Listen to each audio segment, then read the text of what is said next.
मंगल मूर्ति सद्गुरु मिलवई सर्वाधार, मंगलमय मंगल करनो बिन बहु बारंबार। भक्तगणों को तथा धर्म अनुरागियों को मेरा हार्दिक नमन।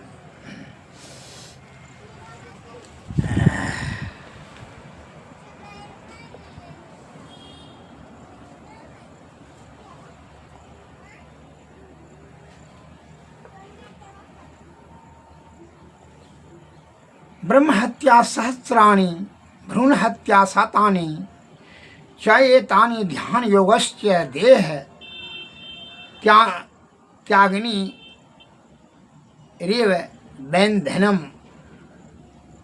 जिस तरह अग्नि ईंधन जलावन लकड़ी को जलाती है, उसी तरह ध्यान योग सहस्र ब्रह्म हत्या और सैकड़ों भ्रूण हत्या के पापों को क्षय करता है। अर्थात ध्यान योग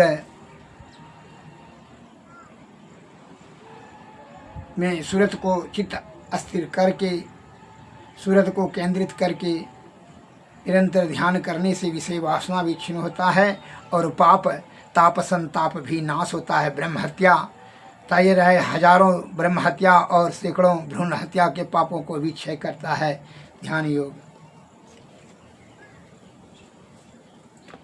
जब तक आप अपने से नहीं करेंगे तो आपके गुरु के ध्यान करने से या आपके माता पिता या शुभ चिंतकों ने ध्यान करेंगे तो फल आपको नहीं मिल जाएगा। जब तक आप भोजन नहीं करेंगे तब तक आपकी तृप्ति भूख नहीं शांत होगी। पेट में दर्द आपको तो आपको सहना होगा, दवाई आपको खाना होगी, न कि आपके माता पिता को या आपके शुभ चिंतकों को या गुरु को। इसलिए स्वयं संत महात्मा लोग ज्ञानी ध्यानी आपको कह रहे हैं अमल करने का कार्य आपका है। अगर यदि आप अमल नहीं करेंगे तो जीव आत्मा आपका कष्ट सहेगा, न कि आपके शुभ चिंतकों का। इसलिए कहता सो करता नहीं, मुंह का खाए लवार, आखी धक्का खाएगा साहब के दरबार। सदगुरु के शरण में जा कर के आप पूर्ण श्रद्धा और विश्वास पूर्वक उनकी सेवा शुश्रूषा करें। अध्यात्म के ज्ञान, साधु की संगति, विषय का त्याग, सदगुरु की कृपा से ही आपका जीव आत्मा का परम कल्याण होगा। उसके लिए सदगुरु के शरण में जाना अति अनिवार्य है। आप रूप रस गंध शब्द स्पर्श इस विषय ज्ञान इंद्रियां और इंद्रियों के जो विषय को तृप्ति करने में अपने बल बुद्धि आयु खर्च कर देते हैं, जिसके कारण से जीवात्मा मोह आसक्त हो जाता, विषय आसक्त होकर करके मरने के समय में भी जो है विषय वासना का ही चिंतन करता है। उसका दुष्परिणाम होता है कि यह अधोगति में जीवात्मा चली जाती है और नाना प्रकार का दुख को भोगते रहता है। अतः सदगति के लिए सदगुरु के शरण में जाना अति अनिवार्य है। एक चेला ने, शिष्य ने गुरुजी से कहा, गुरुदेव आप जो है ना, गुरुदेव आपके पास क्या कमी है, आप अब से अपने अखूट भंडार से थोड़ा मुझे दे दीजिए। सुभाषित पारस अरु संत के में बड़ो अंतरो जान, यह लोहा कंचन करिए यह करिले आप समान। जब पारस मणि पत्थर लोहे को सोना बना लेता है, आप भी कृपा करके मुझे अपने जैसा बना लीजिए। गुरु ने कहा, देखो, एक शिष्य को समझाया कि एक जो तुम कहते हो कि आप अपने समान बना दीजिए गुरुदेव, तो इसके लिए तुम हमारे ज्ञान को, वचन को अमल करोगे तभी ना तुम्हारे समान बनोगे, यह जीवात्मा की सदगति कर सकोगे। उदाहरण देते हुए गुरु ने अपने शिष्य को समझाया कि एक सेठ को एक पुत्र था, बड़ा दुलारा पुत्र, इकलौता पुत्र था। वह जो है लड़का सियाना हो गया, कोई काम धंधा नहीं करता था, दिन भर जो है इधर उधर करता था। अब बेटा को ज्ञान देने के लिए बहुत प्रयत्न करने लगा। सेठ जी ने कहा कि तू इधर उधर का चक्कर लगाना बंद कर और कुछ काम धंधा कर। और कुछ जो है एक पैसा कमाओ। तो कहा आज से तुम काम करने के लिए जाना और कमा करके लाना और दिखाना हमको, तभी जो है तुमको होशियार समझेंगे और खाना पीना देंगे। कहा ठीक है पिताजी। तो जो है वो लड़का इधर उधर दिन भर गया, टहला खेल कूद में। अब जो है कहा कि अब पिताजी तो शाम को आएंगे तो फिर पूछेंगे। तो माता से निवेदन किया, माता जी दे दीजिए पैसा। माता बड़ा दुलार करती थी, 1 रुपया दे दी और जाकर पिताजी को ही देखा, जाकर देखिए हमने। पिताजी ने उसको लेकर के कुआं में फेंक दिया, कोई प्रतिक्रिया नहीं हुआ। दूसरा दिन जो है माताजी ने कहा अब हम पैसा कैसे देंगे, पैसा हमारे पास अब नहीं है, तो अपना व्यवस्था कर लो। दूसरा दिन जो है वह काम धाम खूब खोजने के लिए गया, जो है फिर जो है लेकिन काम नहीं है मिला उसको, नहीं मिला तो बड़ा शाम को बेचैन हो गया। पिताजी खोजेंगे पैसा, कौन काम किया पैसा के देखा। अब जो है एक मित्र से वो 1 रुपया पैसा लेकर के आकर के दिया पिताजी को। पिताजी ने जैसे हाथ में लिया, सेठ जी ने पैसा देख लिया, बस कुआं में फिर फेंक दिया। अब जो है तीसरा दिन वह पैसा अब तो मित्र से भी ले लिया, माता को भी पैसा नहीं है, मित्र ने भी कहा पैसा हमारे पास तो नहीं है। अब तीसरा दिन क्या करेगा, खूब काम धाम खोजते खोजते आखिर नहीं है मिला। तो जो है वह बड़ा उदास निराश होकर करके घरे से बाहर रहा, कहा अभी आज तक आया नहीं है। दूसरा दिन कोई काम धाम खोज कर करके दूसरा एक दिन जो है वो मित्र के यहाँ खाना पीना खा के वहीं सो गया। अब दूसरा दिन जब है काम धंधा खोजते खोजते जो है काम किया, एक लोहार के यहाँ वह लोहा पिटते गया। लोहार ने जैसे जो काम बताया, दिन भर जो है खटवाया कमवाया, पसीना से तर बितर रहा।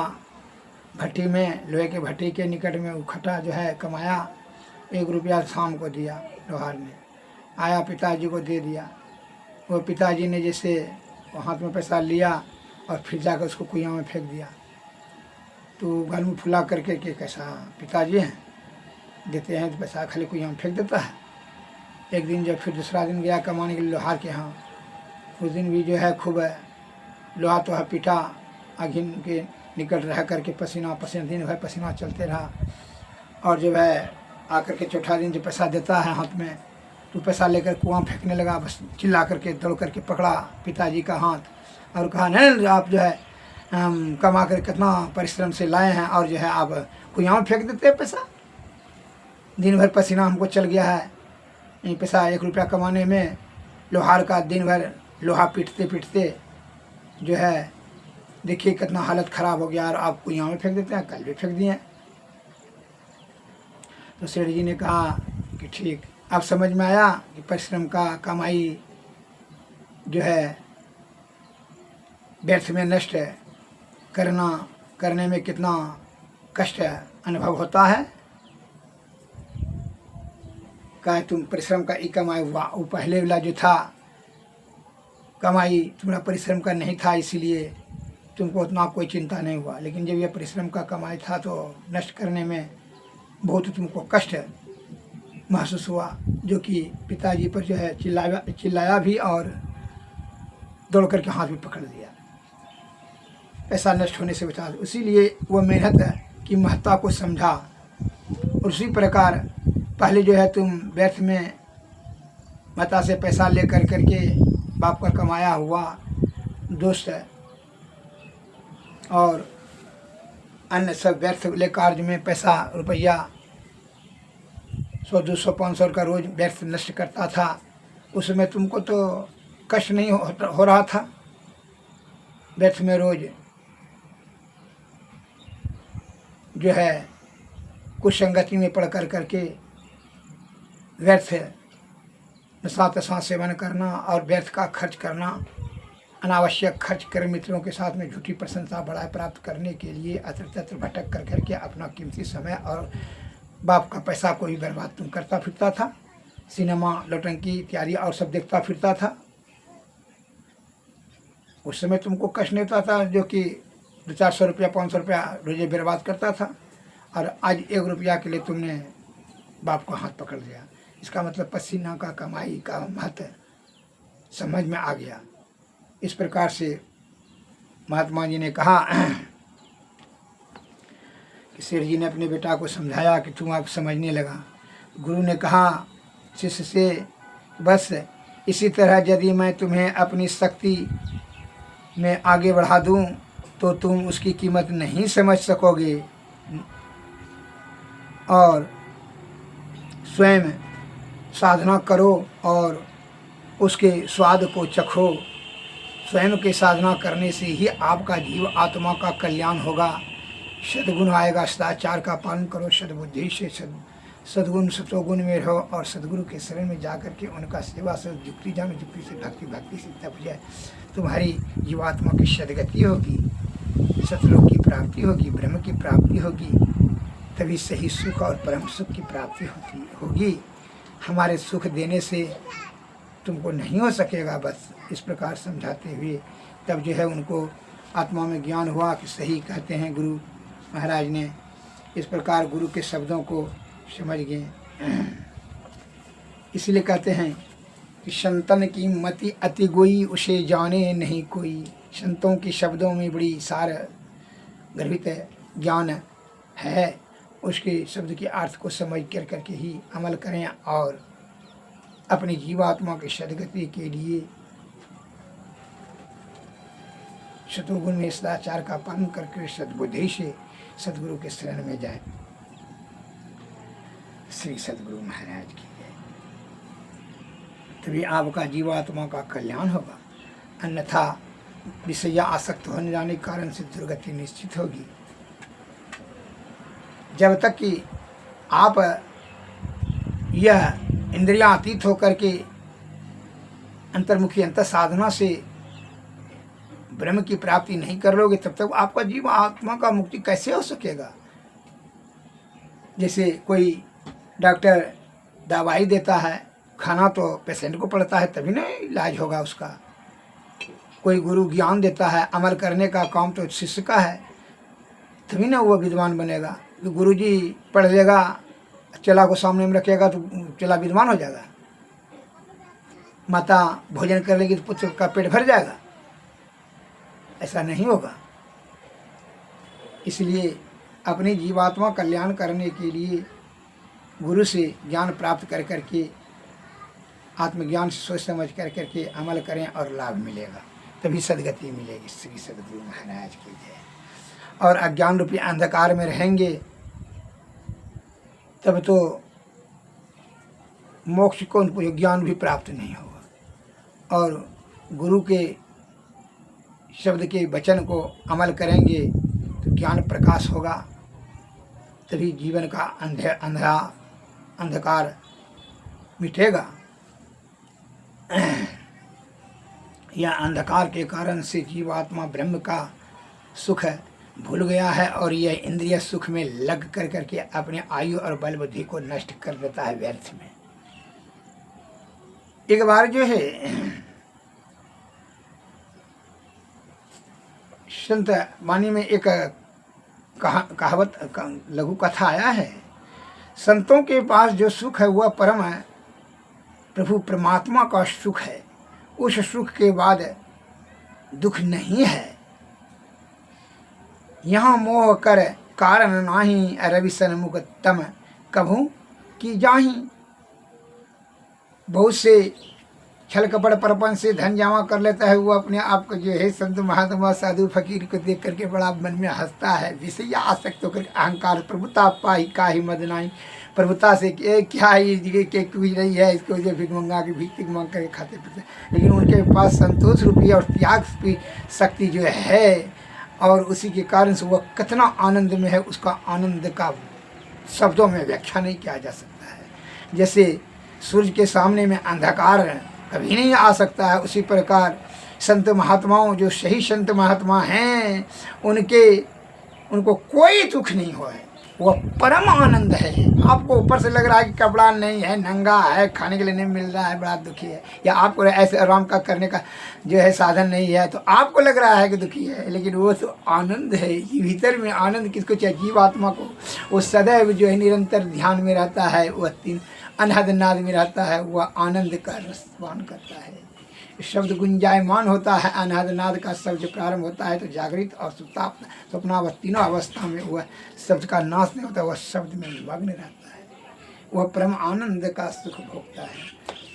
एक बार जो है भगवान विष्णु से एक अंधकार ने जा कर के शिकायत किया, प्रभु सूर्य ने देखिए हमको बेमतलब का जो है रपटते रहता है, भगाते रहता है, और हम उसको जब कुछ नहीं बिगाड़ते हैं तो पर भी जो है वह हमरे से दुश्मनी रखता है और जो है हमको भगाते रहता है। ये तो अच्छी बात नहीं है, जबकि हम उसका कुछ नहीं बिगाड़ते हैं। अतः आप उसको समझा देने का कृपा करें। वो ठीक है तो बुलाते हैं। जैसे सूर्य को आह्वान किया, तुरंत आ गया सूर्य, तो भगवान प्रणाम, भगवान प्रणाम। तो अंधकार तो छिन्न हो गया, खत्म हो गया, समाप्त हो गया, चला गया। तो कहा कि अंधकार सूर्य को जरा ऊँचे शब्द में, अरे तुम बेमतलब का जो है निरर्थक अंधकार को काहे परेशान करते हो, जो रपटते रहते हो और उससे दुश्मनी करते हो, जबकि वह कुछ तुम्हारा नहीं बिगाड़ता है। तो वही कहता है कि जब हम अमेरिका में रहते हैं तो पर भी जो है वहाँ पर जा कर के रपटता है, तो फिर जो है भारत में आते हैं तो सुबह शाम रपटता है। ये जो है हमको तंग करता है बेमतलब का, जबकि इसका हम कुछ नहीं बिगाड़ते हैं, हमसे दुश्मनी के दुश्मन के तरह हमको रपटते रहता है। तो सूर्य ने बड़ी विनम्र भाव से कहा, प्रभु हम तो आज आप ही के मुखारबिंद से अंधकार सुने हैं, कहाँ है अंधकार, जरा बुलाइए। तो हम तो अंधकार को अभी तक सुनबो नहीं किया, नाम ने सुने न जानते हैं, देखिए न देखे, उससे हमको कोई दुश्मनी तो नहीं है। कैसा आता है अंधकार, बुलाने का कृपा करें। तो जब अंधकार, तो जब सूर्य के सामने में अंधकार आएगा कैसे? उसी प्रकार संत के कभी कोई दुख नहीं आता। संत महात्मा को वह सदैव ईश्वर में वह का ध्यान रहने के कारण से सूरत अनहद नाद में केंद्रित रहने से जो है वह ईश्वर का सार शब्द में लीन रहते हैं। इसलिए उसको कोई आपको लग रहा है कि वह दुखी है, लेकिन वह दुखी नहीं है, वो परम आनंद का रसवादन कर रहे हैं, जो कि आनंद आपको नहीं लगता। आप विषय आनंद में जो है, जो कि इंद्रियों सुख को अपना सुख समझ, जो कि दुख का कारण है, वह परम आनंद का दुख का जो है वह सुख प्राप्त कर रहे हैं, जो कि वह परम आनंद की प्राप्ति हो जाएगी। फिर यह जोनी जोनी भटकने लटकने का कोई जरूरत नहीं है।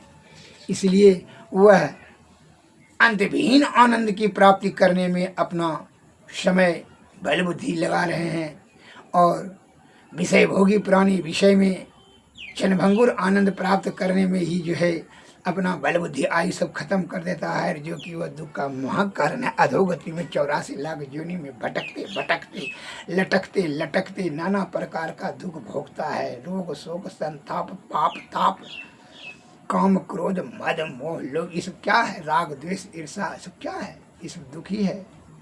बुढ़प्पा, मरना, जीना, जन्म मरण के चक्कर में फंसना, जोनी जोनी मलमूत्र के बीच में जो है नाना प्रकार का कष्ट सहना, यह साधारण दुख है।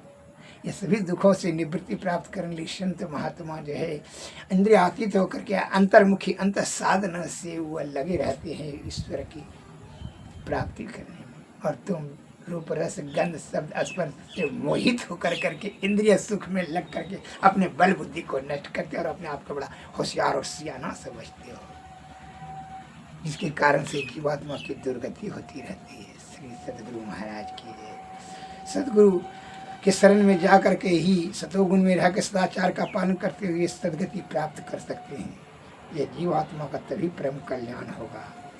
इसलिए संत महात्मा लोग कहते हैं, ध्यानाभ्यास करो सद सदहि चातक दृष्टि बनाई हो, लखत लखत छवि बिंदु प्रभु की ज्योति मंडल धति धाई हो, ध्यान अभ्यास करो सद सदही, चातक दृष्टि बनाई हो, लखत लखत छवि बिंदु प्रभु की। ज्योति मंडल धति धाई हो, ध्यान अभ्यास निरंतर करने से विषय वासना छिन्न होता है और ज्योति मंडल में यह अंधकार प्रकाश और शब्द मंडल तीनों पर्दों के पार परम आनंद की प्राप्ति होती है। परम प्रभु प्रवेश्वर की यह जीवात्मा को सदगति हो जाती है, उसमें दर्शन मिल जाता है। श्री सदगुरु महाराज, ये सदगुरु की कृपा से ही संभव है, इसलिए उन्हीं की शरण में जाएं। इसलिए हमारे गुरु महाराज कहते हैं ये सभी दुखों का झमेला, रोग शोक संताप ताप पाप बुढ़प्पा मरना जीना, ये जितने भी जो है कर्म के अनुसार से दंड भोगना यमराज से के चक्कर में यह जीव आत्मा को ये संसार से अगर मुक्त कराना चाहते हैं दुख रूपी महादलदल से, तो क्या कहते हैं सदगुरु के शरण। सदगुरु चरण टहल नित करियै, नर्तन के फल ही है, जुग जुग जग में शोभत बीते, सदगुरु दियल जगाए, आंधरिया की सुजत रहे नाही, थे पड़े अंधय चेत है, करी कृपा गुरु भेद बताए, दृष्टि खुली मिटल चेत है, सदगुरु चरण टहल नित करियै, नर्तन के फल जुग जुग जग में शोभत बीते, सदगुरु दियल जगाए, भाप्रकाश मिटल अंधियारी, सुख भयल बहुत रहे, गुरु कृपा की कीमत नाही, मिटल 84 फिर है, धन धन बाबा देवी साहब,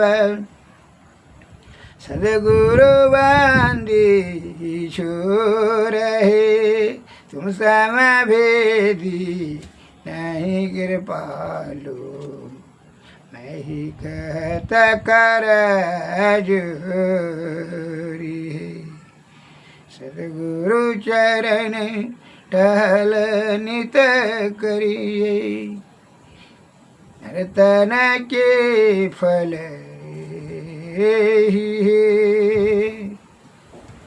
श्री सदगुरु महाराज। सदगुरु सेवत गुरु को सेवत, मिटत सकल दुख झेला रे, ये दुनिया दिन चारि बसेर, यहाँ न मेरा तेरा रे, मेरा तेरा दो यम के हाथे, पकड़ी पकड़ी जिन घेरा रे, ये दुनिया बंदी गृह यम की, जीव बंद रहे घेरा रे, सदगुरु गुरु बिन ना कोई कहूँ, जो तोड़े यम घेरा रे, याते उठो सदगुरु हीरो, सेव करो बहु तेरा रे, धन मन धन या तम तिन की पद, यर पीबचो यम फेरा रे, जागृत जिंदा सदगुरु